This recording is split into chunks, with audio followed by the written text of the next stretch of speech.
सम्राट युधिष्ठिर की, सम्राट युधिष्ठिर की, सम्राट युधिष्ठिर की, सम्राट युधिष्ठिर की।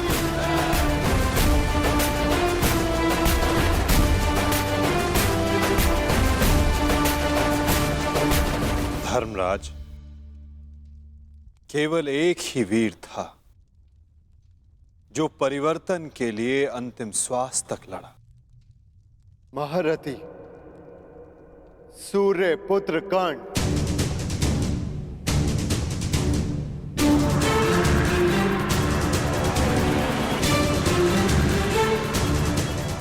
सदैव अपने ज्येष्ठ के परिवर्तन के स्वप्न का आदर और सम्मान करना धर्मराज।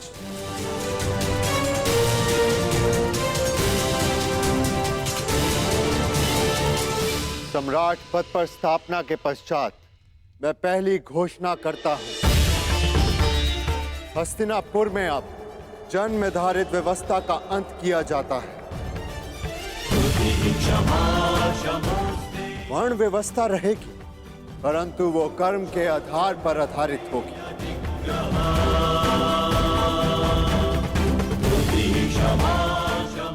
सूत हो या शूद्र हो, सबको शिक्षा का समान अधिकार दिया जाएगा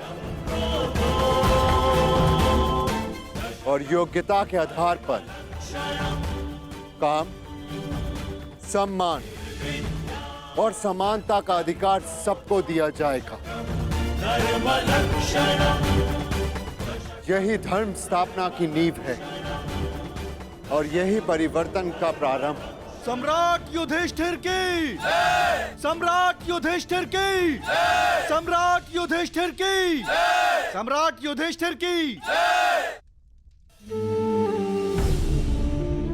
मुझे विश्वास है कि मेरे पश्चात परिवर्तन का अध्याय प्रारंभ होगा।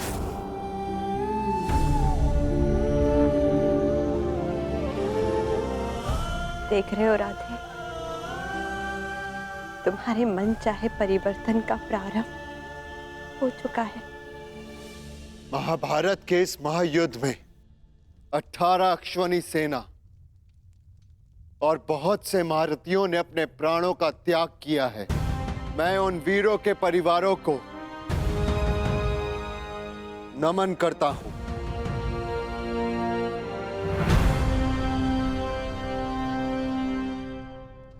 मैं सम्राट युधिष्ठिर ये आदेश देता हूं, युद्ध में सम्मिलित प्रत्येक सैनिक के परिवार को आर्थिक सहायता दी जाएगी। उनके बालकों को शिक्षा, उनके आश्रितों के लिए भरण पोषण की व्यवस्था अब सम्राट का उत्तरदायित्व है। सम्राट युधिष्ठिर की, सम्राट युधिष्ठिर की, सम्राट युधिष्ठिर की, सम्राट युधिष्ठिर की। और भ्राता कर्ण, मुझे विश्वास है कि मैं संसार में सदा राधे कर्ण के नाम से ही जाना चाहूंगा। राधे कर्ण के द्वारा सुझाए गए प्रतिरूप के आधार पर राज्य में समानता की एक नई व्यवस्था विकसित की जाएगी।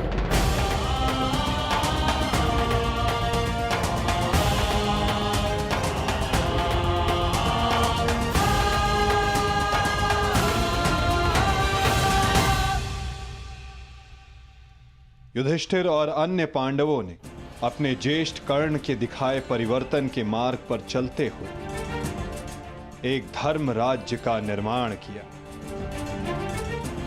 अर्जुन का लक्ष्य अब केवल एक महान व्यवस्था की स्थापना थी।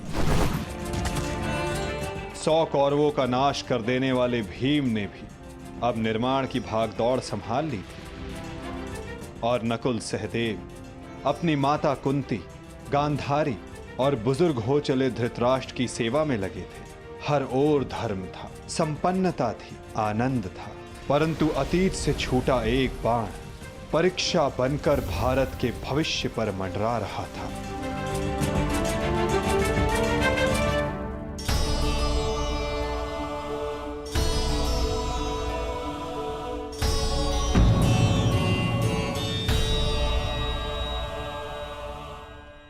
आप सबसे ज्येष्ठ हैं भ्राताश्री। इस स्थान पर आपका अधिकार है, परंतु फिर भी आप ये स्थान रिक्त क्यों रखते हैं?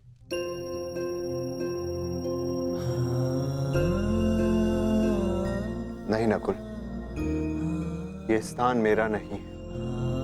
भ्राता कर्ण हम सबसे ज्येष्ठ हैं और सर्वप्रथम इस स्थान पर सिर्फ उनका अधिकार है।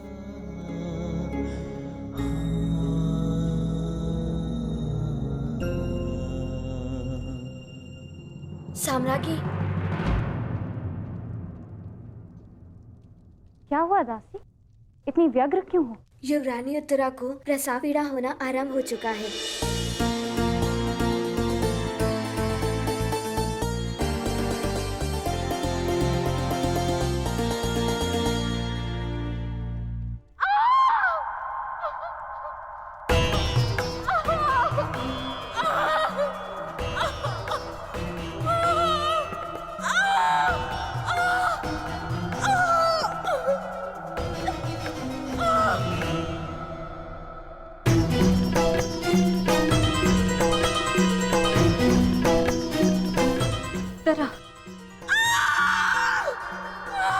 ज्येष्ठ, माता कहाँ है?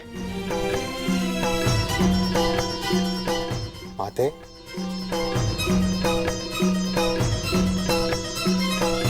माता, माता वो उत्तरा। हम भीतर जाकर देखते हैं।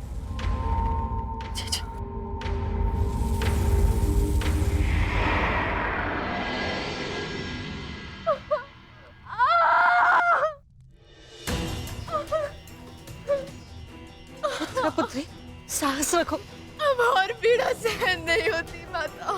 साहस रखो पुत्री, हम सब हैं तुम्हारे साथ।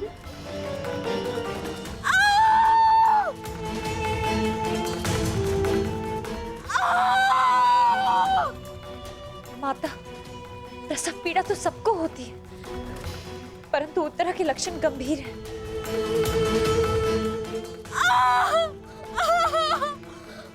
माता, कहीं कोई अनहोनी ना हो जाए।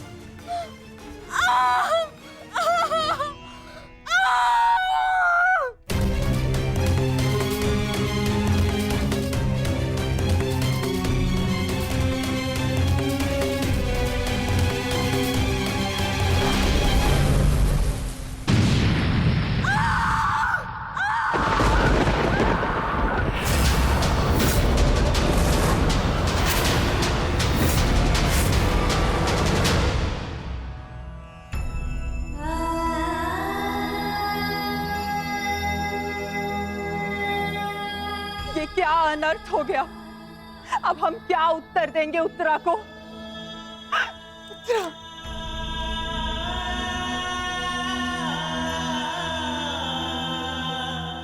ये क्या अनर्थ कर दिया अश्वत्थामा ने? एक ब्राह्मण होने के पश्चात प्रतिशोध की अग्नि में वो इतना अंधा हो गया। एक शिशु पर ब्रह्मास्त्र चलाने से पूर्व से उसे तनिक भी दया नहीं आई।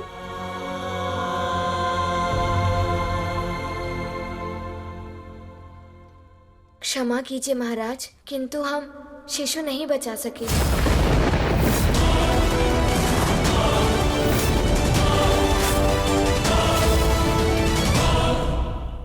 ये क्या अनर्थ हो गया? ये सब मेरे कर्मों का फल है। हे नारायण, उस बालक की सहायता करिए। इसमें उस बालक का कोई दोष नहीं है। हे नारायण, सहायता करिए। माता,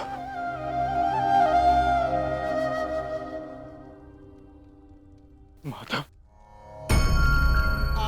कुछ कीजिए माता, कुछ कीजिए। मैं आपसे विनती करता हूँ, हमारे वंश के अंतिम बीज की रक्षा कीजिए, अन्यथा हमारा वंश समाप्त हो जाएगा।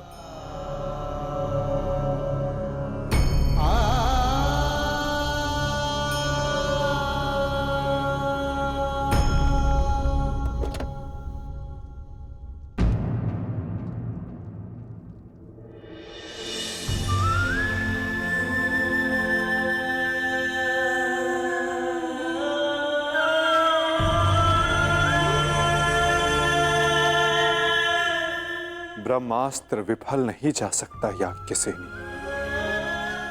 ब्रह्मास्त्र का संधान हुआ है तो उसका परिणाम निकलना भी निश्चित है।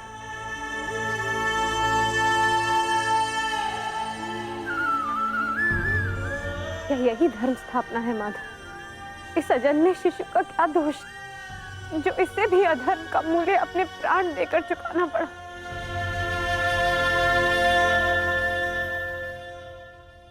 एक पापी के पाप का फल निरीह उत्तरा क्यों भुगतेगी?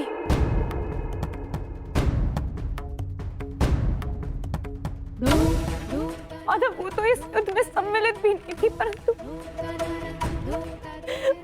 इस युद्ध में उसने अपना सब कुछ खो दिया। अपने पिता, अपना भाई, अपना पति और अब अपना पुत्र।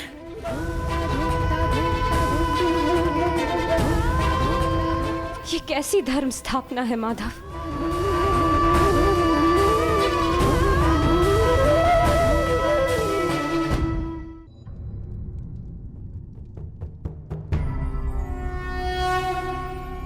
यदा यदा हि धर्मस्य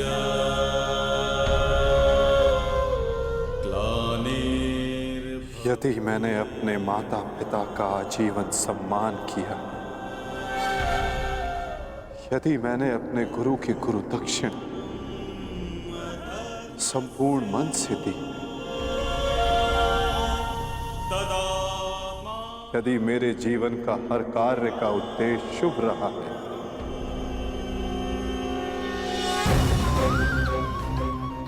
यदि मैंने धर्म स्थापना के लिए संपूर्ण प्रयास किया है,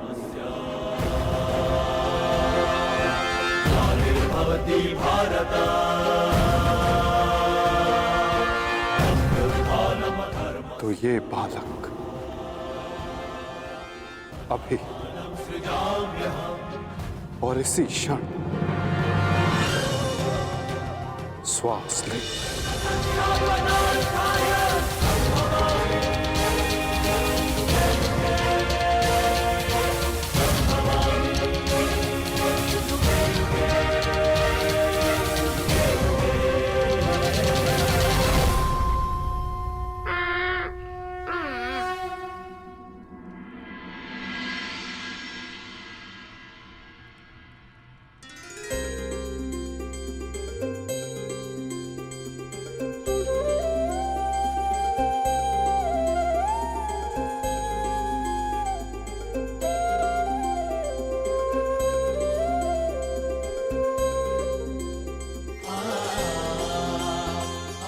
अपने जीवन की सबसे कठिन परीक्षा में सफल हुआ है ये बालक। ब्रह्मास्त्र की कठिन परीक्षा में खरा उतरा है ये बालक,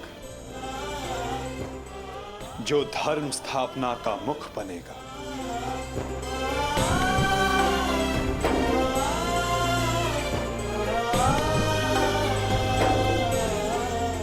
परीक्षित।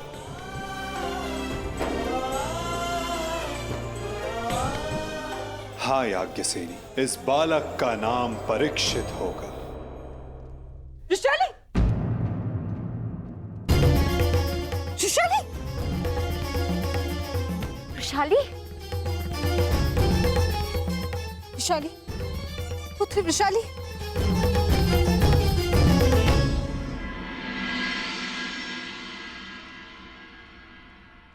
बधाई हो सम्राट। देवी वृषाली माता बनने वाली हैं।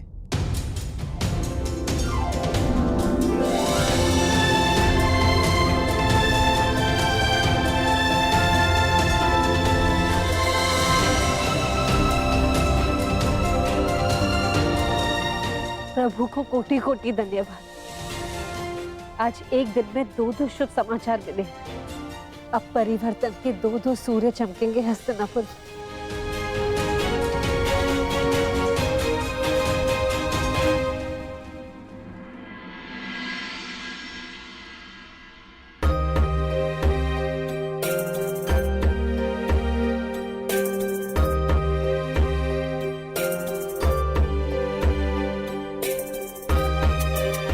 परिवर्तन का नया युग प्रारंभ हुआ है वृषाली।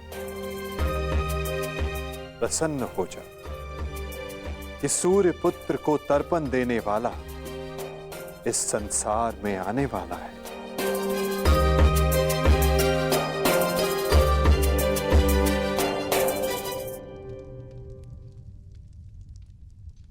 अब आप सब मुझे आज्ञा दीजिए। नहीं माधव, इतनी शीघ्रता की क्या बात है? परीक्षित के 6वें संस्कार तक रुक जाइए। द्वारका प्रस्थान करने का समय आ गया है पार्थ। क्या हुआ माधव, सब ठीक तो है ना? नए परिवर्तन का प्रारंभ हुआ है पार्थ, और परिवर्तन और नाश दोनों एक दूसरे से जुड़े होते हैं,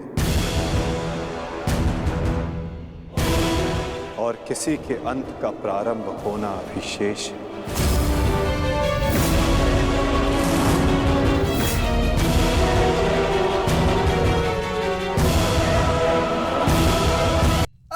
बचाओ बचाओ बचाओ,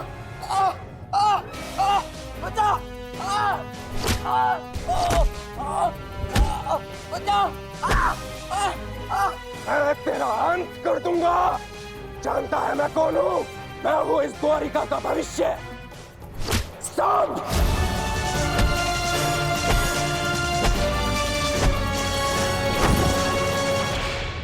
ये क्या दशा बना रखी है सांब? दिन प्रतिदिन तुम्हारा व्यवहार अशुभनीय होता जा रहा है। संभालो स्वयं को। ताऊ श्री, मुझे समझाने से पूर्व अपने छलिया भ्राता को समझाइए, जिसने बिना अस्त्र शस्त्र उठाए मेरे ससुर के कुल का नाश कर दिया। क्या वो शोभनीय था? अपने पिता के लिए ऐसा भाव पाप है। पाप तो आपके भ्राता ने किया है, मैं तो केवल मदिरा पान कर रहा हूं। संभालो अपने आप को। एक योद्धा को यह सब शोभा नहीं देता। कैसा योद्धा ताजश्री, जिसके हाथ से तलवार छीन ली गई हो, जो अपने मित्र विश्वसेन की सहायता करने का वचन पूरा ना कर सका हो, उस मनुष्य को आप योद्धा कहते हैं? जब युद्ध करने का समय था तो युद्ध नहीं करने दिया। अब इस अपमान को गले से निकलने के लिए इस मदिरा के अतिरिक्त मेरे पास और कोई सहारा नहीं है। मुझे विश्वास नहीं होता कि तुम कृष्ण पुत्र हो। नहीं हूं मैं, नहीं उस छलिया का पुत्र। वो केवल मेरे लिए एक छलिया है, केवल एक छलिया। सांब!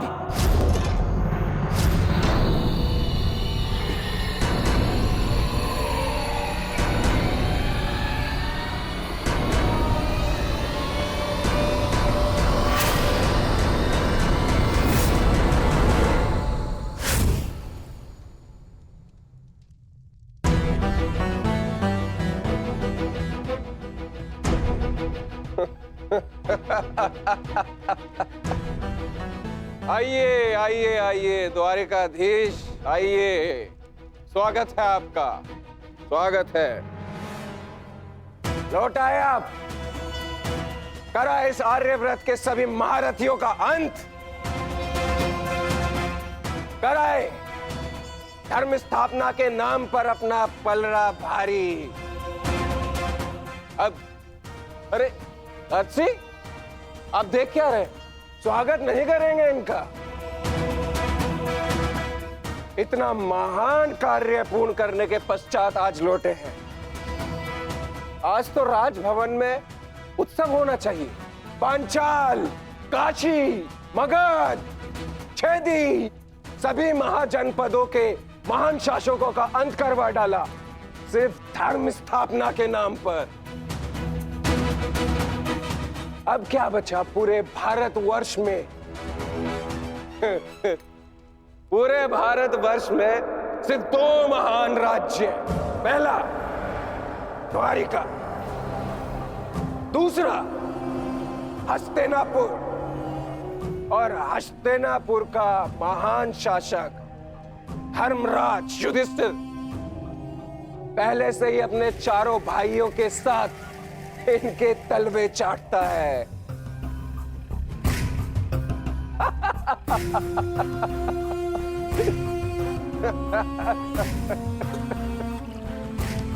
बधाई हो, बधाई हो वासुदेव, बधाई हो।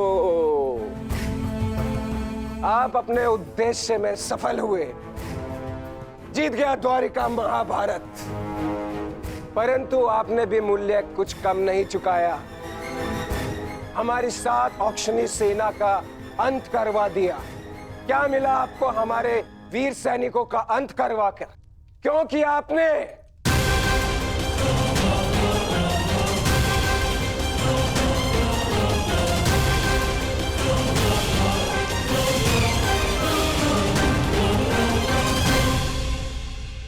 उन सैनिकों ने केवल अपने कर्तव्य का पालन किया था सांब। युद्ध लड़ा, अनेकों को मारा और स्वयं वीर गति को प्राप्त हो गए। उन्होंने तो स्वर्ग की सीढ़ियां पाली सांब, परंतु तुमने अपने साथ क्या किया है पुत्र? तुमने तो स्वयं के जीवन को ही नर्क बना डाला है। तुमने वचन दिया था ना दुर्योधन और लक्ष्मण को कि महाभारत के युद्ध में तुम नारायणी सेना का नेतृत्व करोगे। तो क्यों नहीं बचाया अपनी सेना को? क्यों छोड़ आए अपने मित्र को अकेला युद्ध में? क्यों साथ नहीं दिया अपने मित्र का साथ, केवल अपने प्राण बचाने के लिए? यदि मैं अपने मित्र की सहायता नहीं कर सका तो केवल आपके कारण। आपने रोका था मुझे। मैंने तुम्हें रोका नहीं था साम, केवल विकल्प दिए थे। विकल्प? विकल्प यार में आपने मुझे भयभीत किया था। भयभीत नहीं किया था साम, मैंने केवल तुम्हें यदुवंशी के नियम स्मरण करवाए थे कि यदि नारायणी सेना परास्त होती तो उसके साथ नारायणी सेना का सेनापति अपनी उपाधि खो देता है। विकल्प मैंने अर्जुन और दुर्योधन को भी दिए थे। दुर्योधन ने युद्ध करना चुना और अर्जुन ने धर्म स्थापना, और तुमने युद्ध में भाग ना लेना चुना सांब।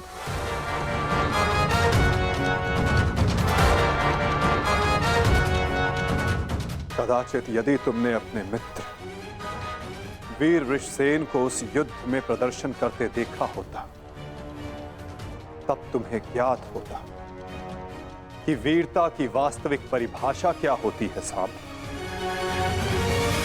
यदि तुमने अपने प्राण उस युद्ध में गवा दिए होते तो आज मेरा सर गर्व से ऊंचा होता,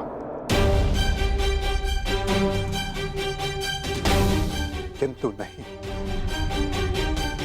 तुम तो मदिरा के मद में स्वयं के जीवन को धीरे धीरे करके मार रहे हो।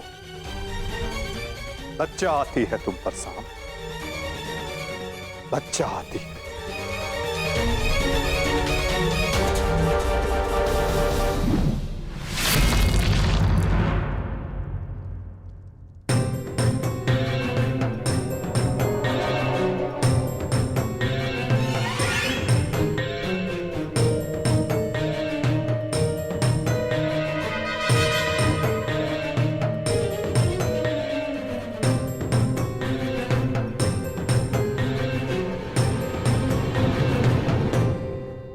प्रणिपात पिताश्री।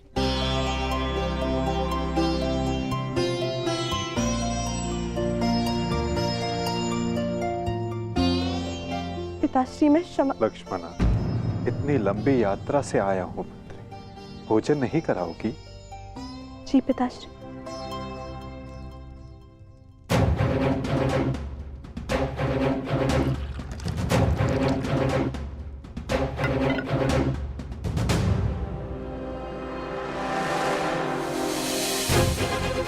तुमने वचन दिया था ना दुर्योधन और लक्ष्मण कि महाभारत के युद्ध में तुम नारायणी सेना का नेतृत्व करोगे। क्यों छोड़ आए अपने मित्र को अकेला युद्ध में? क्यों साथ नहीं दिया अपने मित्र का साथ? केवल अपने प्राण बचाने के लिए? यदि तुमने अपने प्राण उस युद्ध में गवा दिए होते तो आज मेरा सर गर्व से ऊंचा होता। लज्जा आती है तुम पर साम, लज्जा आती है। अपने क्रोध को शांत करो साम। कैसे करूं मैं खुद को शांत? पिता होकर सदैव मेरा मस्तक दूसरों के सामने झुकाता है, और आज भी तो यही किया उन्होंने। लाओ मुझे दो मित्र।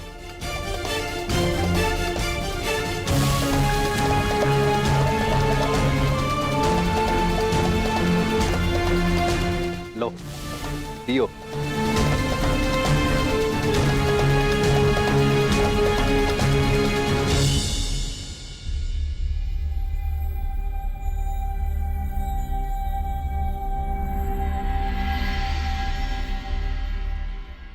भोजन आराम कीजिए पिताश्री।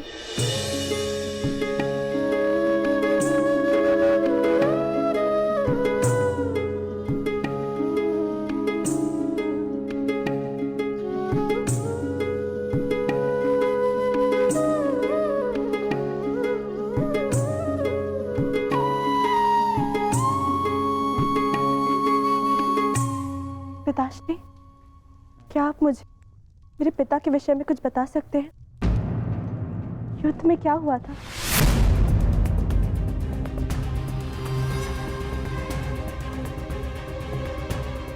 निसंदेह तुम्हारे पिता एक वीर और कुशल योद्धा थे पुत्र, और उन्होंने युद्ध में अलौकिक साहस दिखाया। निश्चित रूप से तुम्हारे पिता से बड़ा गदाधारी इस संसार में और कोई नहीं था पुत्री।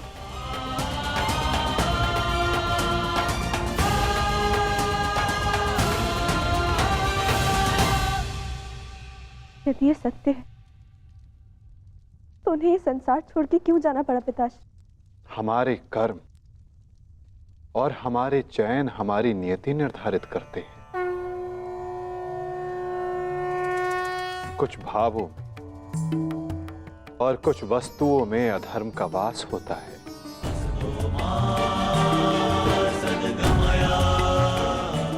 जैसे कि जुआ और मदिरा, ये व्यसन पहले लुभाते हैं और बाद में हमारे ही नाश का कारण बन जाते हैं पुत्री।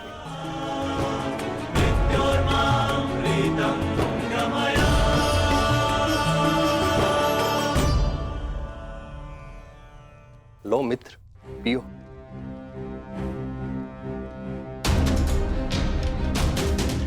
मैं जानता हूं कि तुम बहुत दुखी हो, किंतु चिंता मत करो, तुम्हारे मनोरंजन का प्रबंध कर दिया है मैंने।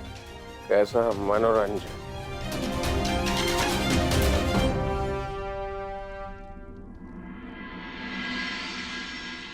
लक्ष्मणा, सदैव स्मरण रखना पुत्री, जब जब मनुष्य पर मद और जुए का प्रभाव बढ़ेगा तब तब वो अपने पग अपने पतन की ओर बढ़ाएगा। संभल कर मित्र, आज का विनोद तुम्हारे मन की सारी कड़वाहट बाहर कर ले जाएगा। एक मद्दांध व्यक्ति सबसे पहले अपने बड़ों का आदर करना भूलता है, उनका अपमान करता है, उनका उपहास बनाता है, और उसके पश्चात वहीं से उसका अंत प्रारंभ हो जाता है।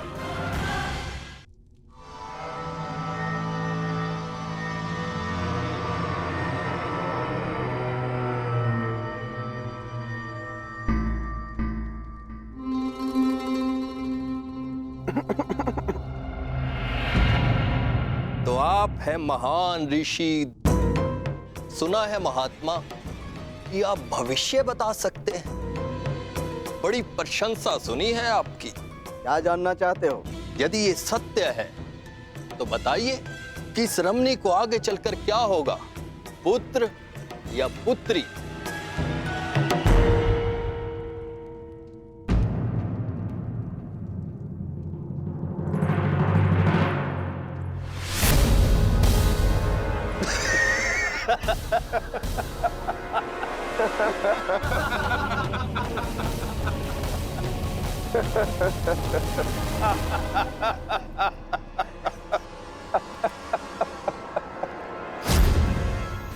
और समय बताना मत भूलिएगा महाराज। यदि आपकी भविष्यवाणी सत्य नहीं हुई तो आप अपनी बाकी की तपस्या हमारी बंदी गृह में पूर्ण करेंगे।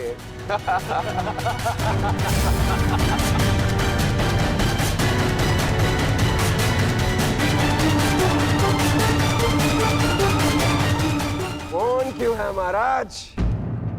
बताइए, मेरी कोख से क्या जन्म लेगा? मदिरा के मद ने तुम्हारे भीतर के मानव को सुला दिया है मूर्ख। अब तुम केवल उस मूसल की भांति हो जिसमें कोई भावना नहीं होती। वो किसी भी वस्तु पर पड़ता है तो उसे कुचल देता है। ये लीजिए पिताश्री, ये हलवा मैंने विशेष रूप से आपके लिए बनाया है।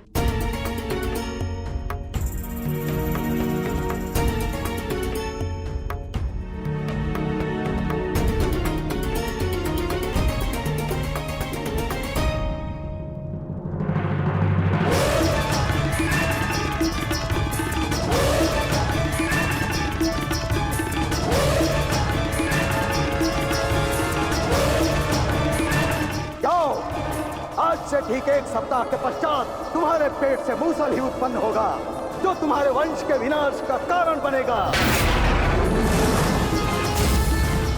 जिस मदिरा के मद में तुमने मेरा अपमान करना चाहा, वो मदिरा तुम्हारे नाश का कारण बनेगी।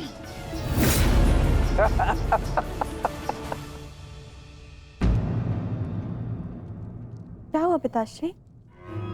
आप रुक क्यों गए? क्योंकि जिसे रुकना चाहिए था वो नहीं रुका। लगता है तुम्हें हमारे बंदी गृह के दर्शन करने की उत्सुकता कुछ अधिक है, इसलिए तुमने हमारा अपमान करने का दुस्साहस किया। पहले वासुदेव और अभी तुम। मैं तुम्हें जीवित नहीं छोड़ूंगा।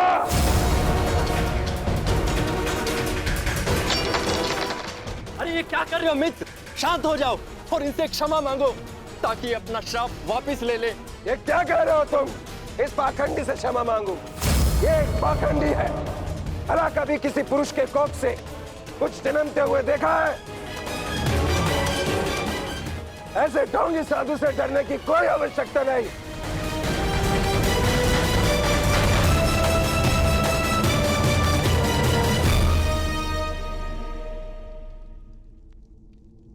जो अब तक नहीं हुआ साम, वो अब होगा। साधुओं का श्राप व्यर्थ नहीं जाता।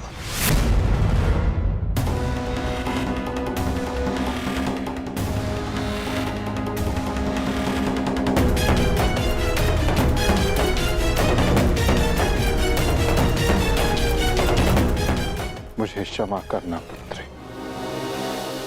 कदाचित मैं तुम्हें कह सकता सदा सौभाग्यवती भव।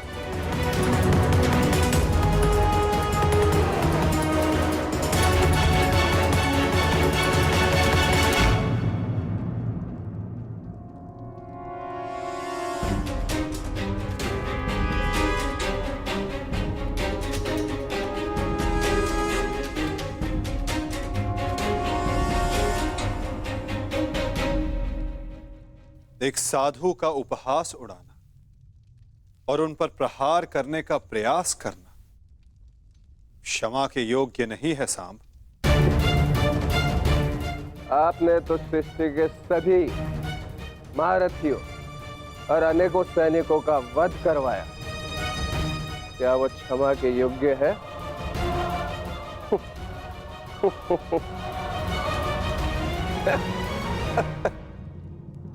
कृतिवर्मा, तुम्हारी उपस्थिति में ये सब हुआ और तुमने सांब को रोकने का प्रयास नहीं किया। क्षमा चाहता हूं वासुदेव। हम तो केवल विनोद करना चाहते थे। मुझे अनुमान भी नहीं था कि बात इतनी आगे तक बढ़ जाएगी।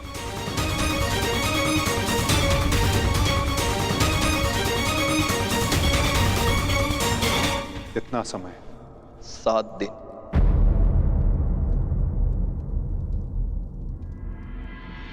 7 दिन बाद।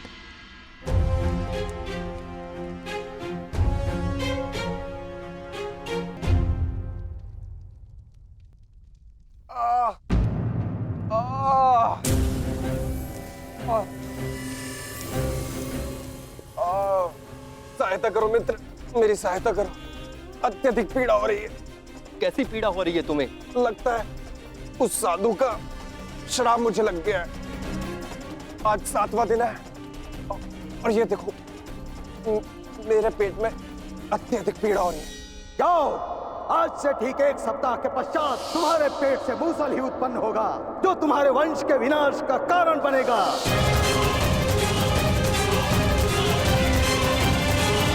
7 दिन बाद। लगता है उस साधु का श्राप मुझे लग गया है। आज 7वां दिन है और ये देखो मेरे पेट में अत्यधिक पीड़ा हो रही है। जाओ, आज से ठीक 1 सप्ताह के पश्चात तुम्हारे पेट से मूसल ही उत्पन्न होगा जो तुम्हारे वंश के विनाश का कारण बनेगा। इस पीड़ा से मुझे मुक्त करो मित्र, मुक्त करो।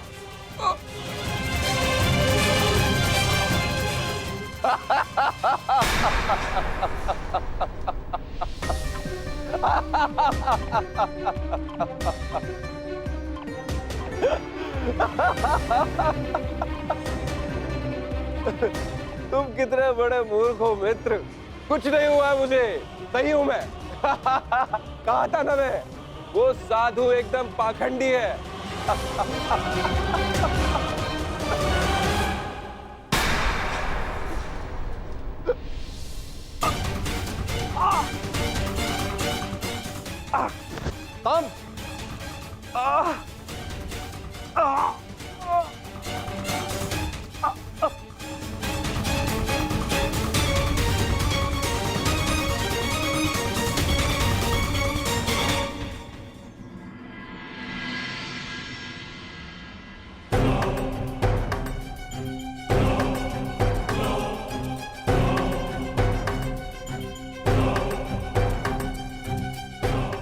बड़ी विचित्र घटना घटी है वासुदेव। कुमार साम के शल्य चिकित्सा के पश्चात उनके पेट से ये मूसल निकला है।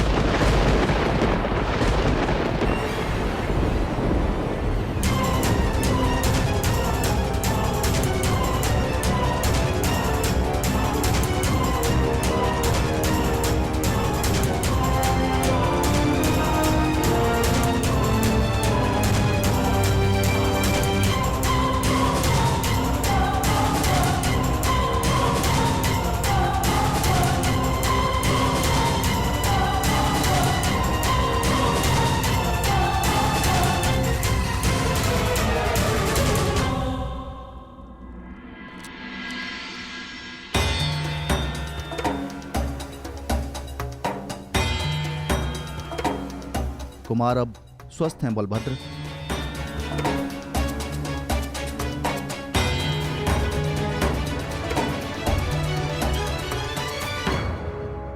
देख लिया, ये उस श्राप का नहीं, ये तुम्हारे अहंकार और तुम्हारे मदिरापान का फल है। ये श्राप तो केवल एक निमित्ता है।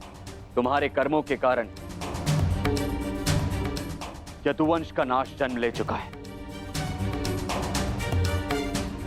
यदि मदिरा के मद में तुमने एक महात्मा का अपमान ना किया होता तो आज तुम्हारी यह दशा ना होती।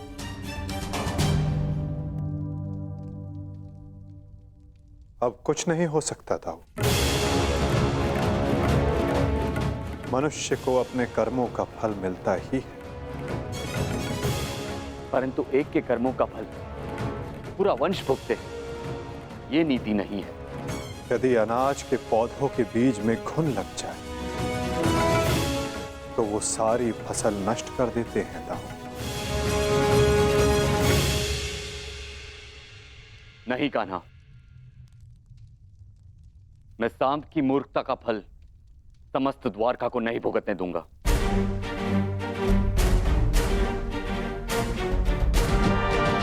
आप इस मूसल का क्या करेंगे दाऊ? श्राप था कि मदिरा पान के कारण द्वारका का नाश होगा।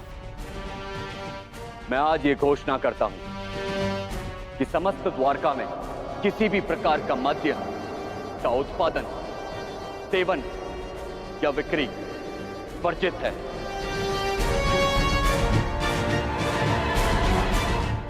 और रही बात इस मूसल की, तो इसका उपाय है मेरे पास।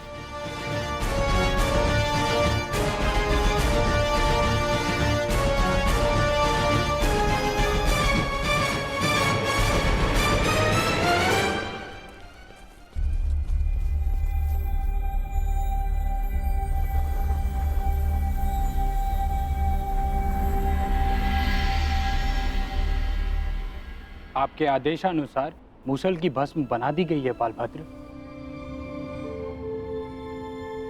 इसे द्वारका के समुद्र तट पे बहा दो।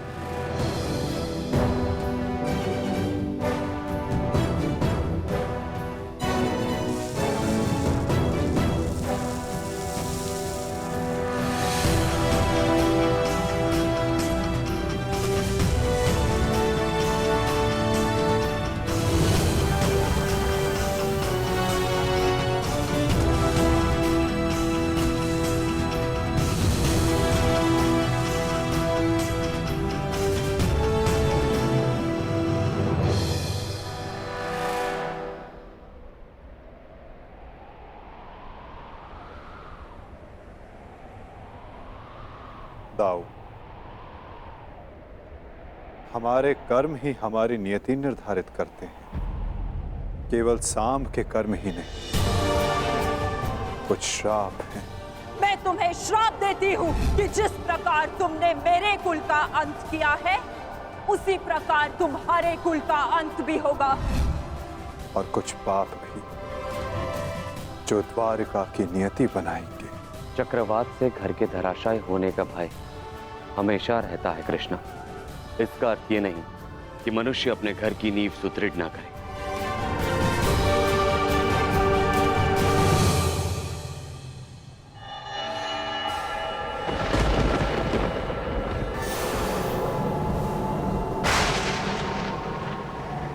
जब नींव गल जाती है दाऊ,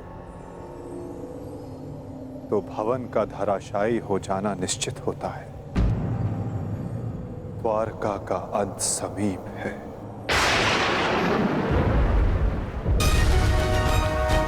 नहीं कान्हा, मेरे रहते हुए ऐसा नहीं होगा।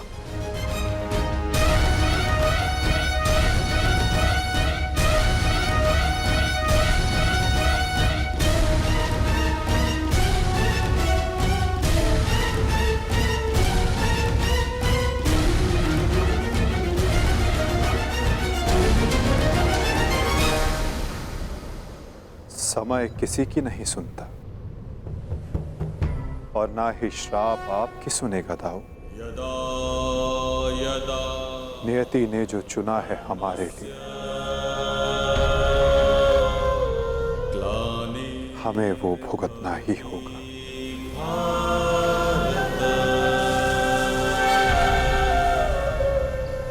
अभ्युत्थानम् अधर्मस्य तदात्मानं सृजाम्यहम्।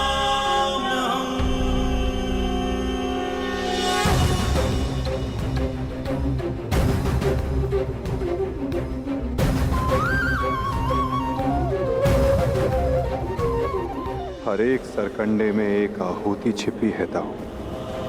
किसी की मृत्यु तो किसी की मुक्ति।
मेरा स्वप्न है कि हस्तिनापुर में एक गुरुकुल हो जहां पर बालकों की भांति बालिकाएं भी युद्ध शिक्षा में पारंगत हों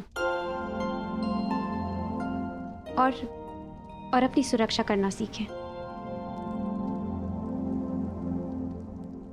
अति उत्तम विचार है पुत्री।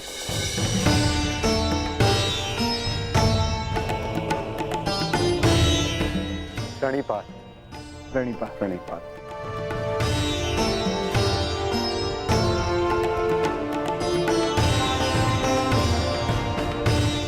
यदि प्रत्येक स्त्री अपनी सुरक्षा में समर्थ हो जाए तो कोई भी पुरुष उस पर अत्याचार नहीं कर पाएगा। यदि वो अबला से सबला बन जाए तो ना ही कोई चीरहरण होगा और ना ही कोई महाभारत होगी।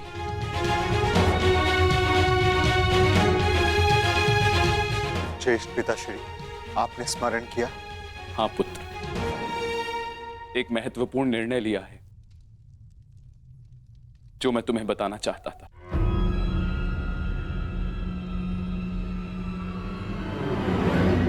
गांधारी, जीवन का हर चरण देख लिया पुत्रों, परंतु अब वानप्रस्थ करके संन्यास ग्रहण करने का समय आ गया है।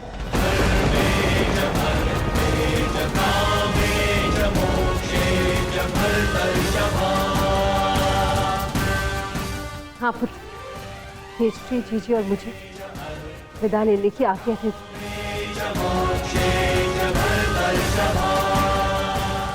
प्रस्थान? किंतु अचानक ऐसे? क्या हुआ माता? कोई समस्या हुई है या हमसे कोई भूल हुई है जिससे आपको कष्ट पहुंचा है? नहीं पुत्रों, तुमने और द्रौपदी ने अपना कर्तव्य कुशलता से पूर्ण किया है और अब हमने निर्णय लिया है कि हम तीनों वानप्रस्थ के लिए प्रस्थान करें।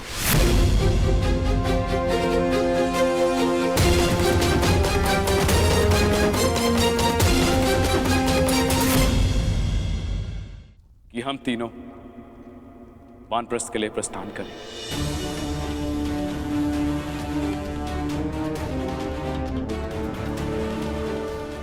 पुत्र का मोह आपको जाने भी नहीं देना चाहता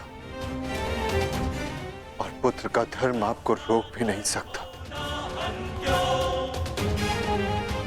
आप सबके तप संचय को रोकना भी पाप होगा।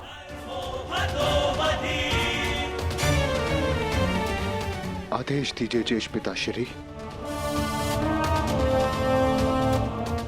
व्यवस्था हो जाएगी। पुत्र, मुझे तुम पर गर्व है।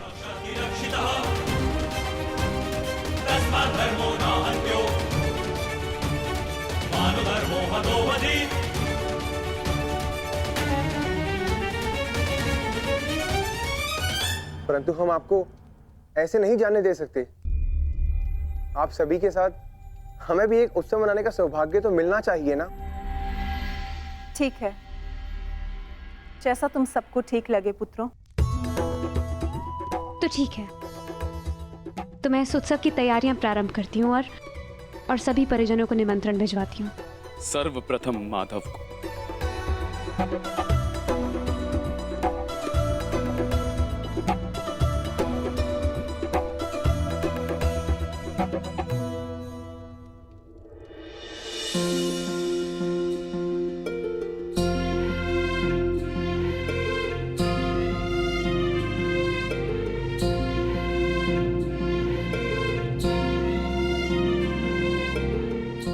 सखी ने निमंत्रण दिया है, स्वीकार करना ही पड़ेगा।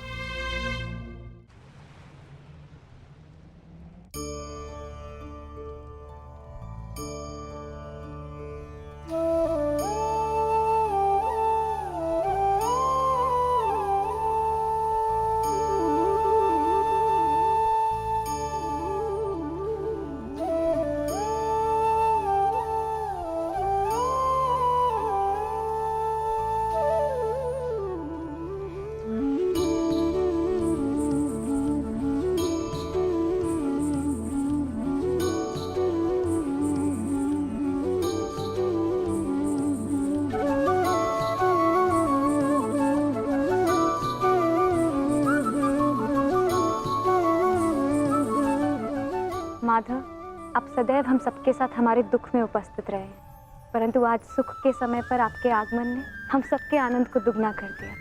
मेरी सखी मुझे निमंत्रण दे और मैं न आऊं?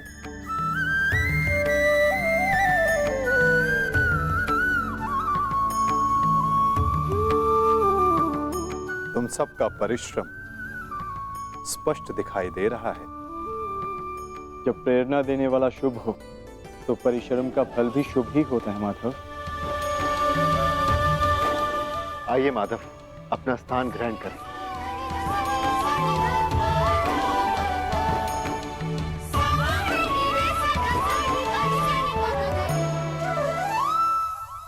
सांब के साथ जो हुआ, हमें उसका समाचार मिला माधव। हमें उसका खेद है। कुमार सांब के शल्य चिकित्सा के पश्चात उनके पेट से ये मूसल निकला है।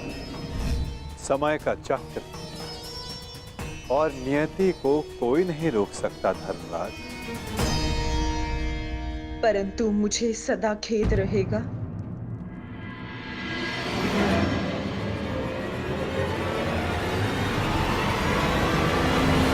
ये नियति मेरे ही श्राप के कारण आई है वासुदेव।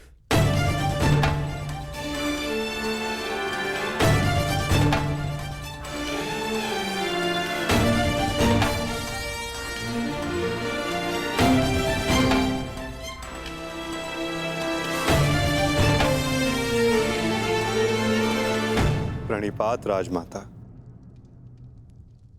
संतोष मिला कि मेरी भूल के पश्चात भी आपका यहाँ आगमन हुआ वासुदेव। नहीं राजमाता, मैं आया क्योंकि मेरा यहाँ उपस्थित होना आवश्यक था। मुझे क्षमा कर दीजिए वासुदेव। बीते समय पर शोक मनाने से कोई लाभ नहीं। आनंदमय तो ये है कि हम सभी आने वाले नए भविष्य का स्वागत करें। कैसा भविष्य माधव? बधाई हो सम्राट, महारानी वृषाली ने पुत्र को जन्म दिया है।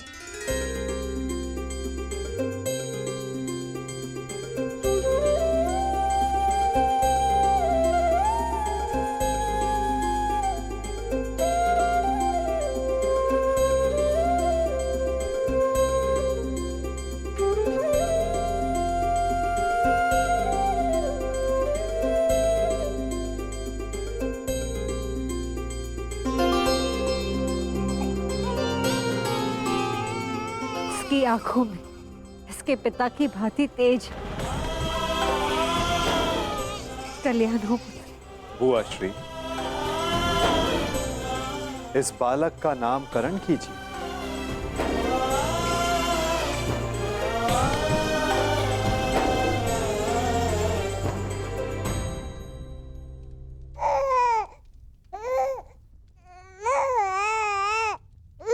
नहीं माधव, ये कार्य आपका है।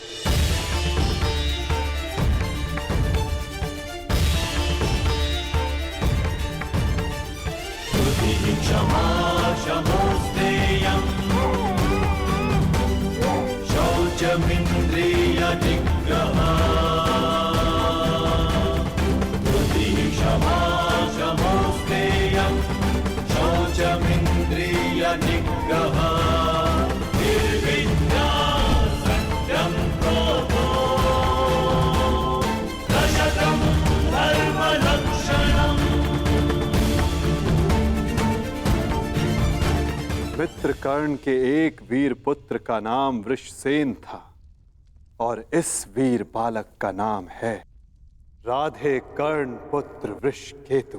वृषकेतु, वृषकेतु, वृषकेतु।